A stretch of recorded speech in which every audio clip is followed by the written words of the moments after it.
سوچ تو خود میں بیاباں سے گزر جا بے خوف کہ تو ہے اور وجود دو جہاں چیز ہے کیا. راہ جو نو کے مزہ سے میں بناؤں اس میں منزل و قافلہ اور ریگ رواں چیز ہے کیا.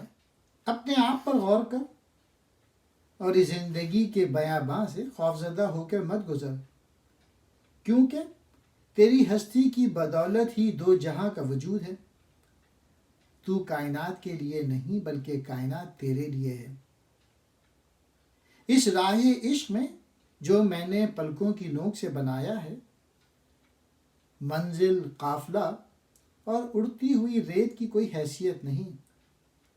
وصل محبوب کے لیے عاشق جو راستہ بناتا ہے وہ آسانی سے نہیں بنتا. اس کے لیے پلکوں کی نوک سے راستہ کھودنا پڑتا ہے، یعنی حد سے زیادہ محنت کرنی پڑتی ہے.